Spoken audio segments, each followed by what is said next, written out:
there Retro Games fans, this is Andy C from Piece of 8-Bit and welcome back to the channel.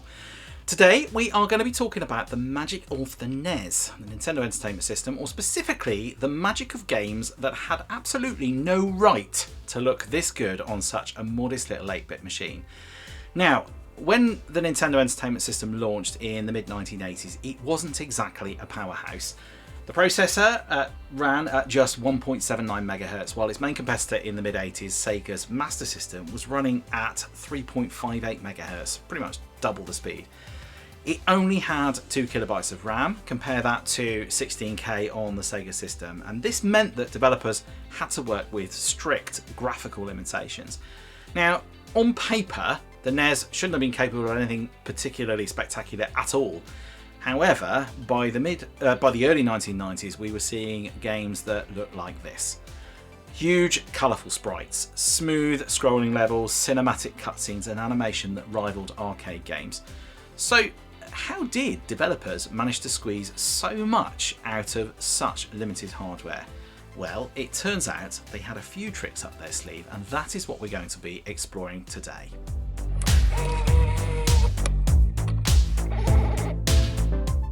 So before we talk about the tricks, it is worth understanding just how limited that NES hardware really was. As we mentioned, the system's CPU ran at 1.79 MHz, which even for the mid-80s was pretty modest, it has to be said. It had that 2K of RAM as well, which I also mentioned, available for gameplay, so again very limited. And also the colour palette was limited, sprites could only be a certain size, and perhaps most famously, the system could only display 8 sprites on a single horizontal scanline at any given time.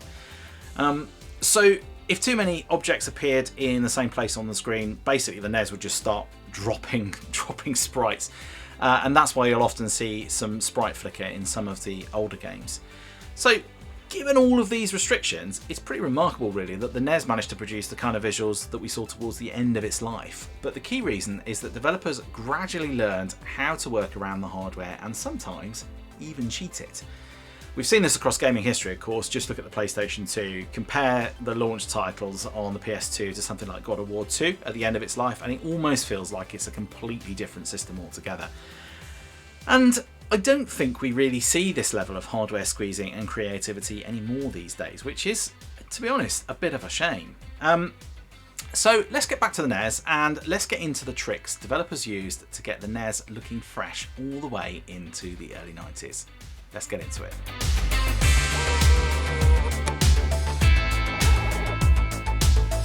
Okay, trick number 1, mapper chips. One of the biggest secrets behind the late generation NES games wasn't actually inside the console itself, it was in the game cartridges.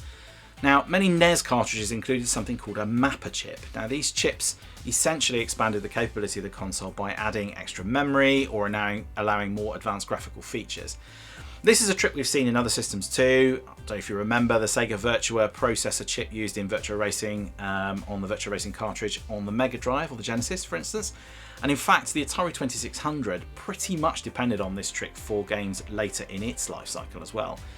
One common trick was called bank switching, which allowed developers to swap different chunks of game data in and out of memory while the game was running.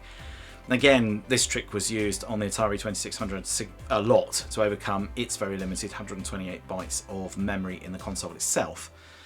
So ultimately, this enabled the ability to render much bigger worlds, more detailed graphics, and more complex gameplay on the NES.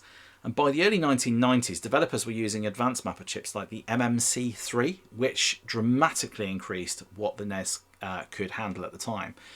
And you can really see the difference in games like Kirby's Adventure, which is packed with vibrant colours, large sprites and detailed animations. I played this game recently and it is superb. And you compare that to early titles like Donkey Kong and even the original Super Mario Bros. And it is like night and day. For a console released in 1985, it almost feels like magic. Now, as an example, we are currently watching Kirby's Adventure on screen. Huge, colourful characters, smooth scrolling environments, and surprisingly detailed animation.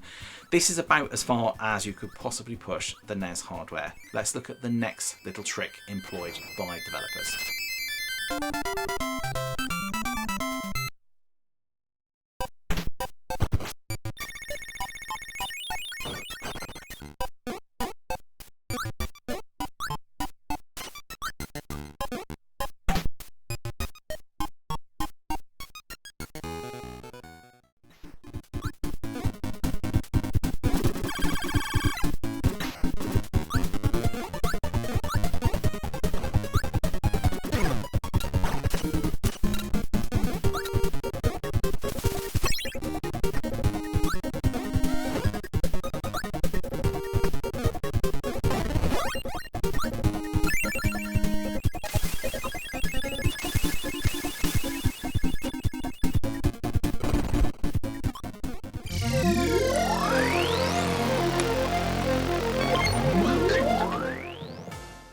Okay, trick number 2 is called Sprite multiplexing. Yeah, it's catchy, I know.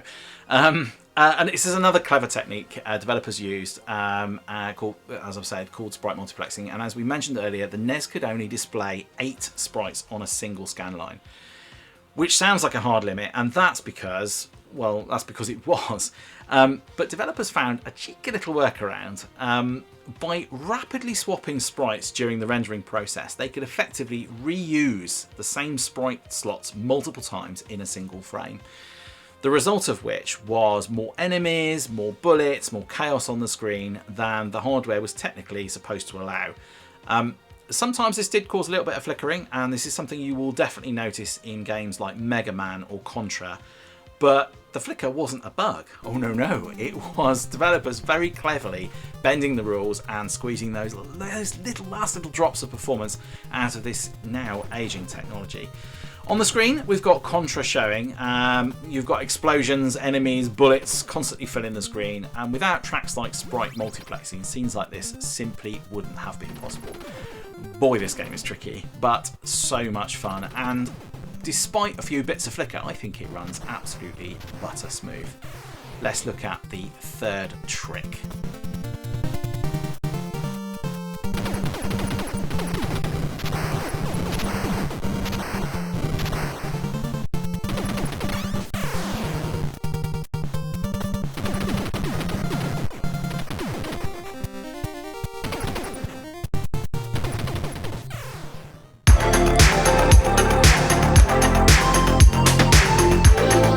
Okay, so trick number 3, animation and tile tricks. Developers also became incredibly creative with the way that they handled animation. So instead of storing entirely new animation frames for every single movement, many games reuse small graphical tiles in very clever and innovative ways. So background tiles, for instance, could sometimes double up as moving objects. Color palettes could be swapped dynamically to create new visual effects. And small sprite changes could give the illusion of much more complex animation. So games like Battletoads, for instance, this became really famous for this, and I think this game probably wouldn't look out of place on a 16-bit system, to be honest. It really is a hell of a feat.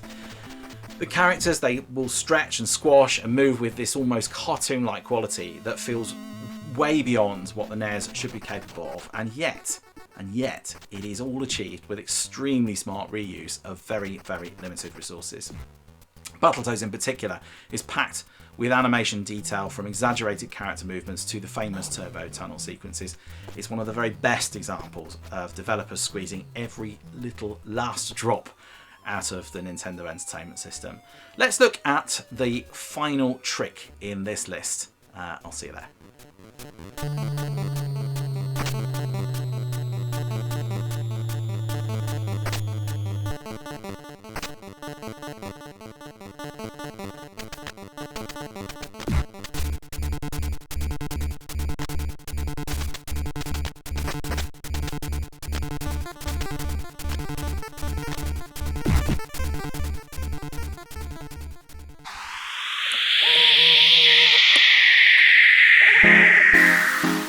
Okay, trick number 4. Not really a trick. Let's talk about late generation mastery. So perhaps the biggest advantage developers had by the early 1990s was simply experience. By this point, studios had spent nearly an entire decade working on the NES hardware. They understood its quirks inside and out, every limitation, every shortcut, every hidden track, warts and all. They knew exactly where the limits were. And most importantly, they knew absolutely how to push past them. Late era NES games like Little Samson, Shatterhand, and as we've seen, Kirby's Adventure represent the absolute peak of what the system could achieve. They looked better, they played smoother, and they felt so much more polished than many of the games released when the console was first launched. It's a perfect example of what happens when talented developers really truly master their tools. And I think that in the 1980s, this was creativity at its absolute peak.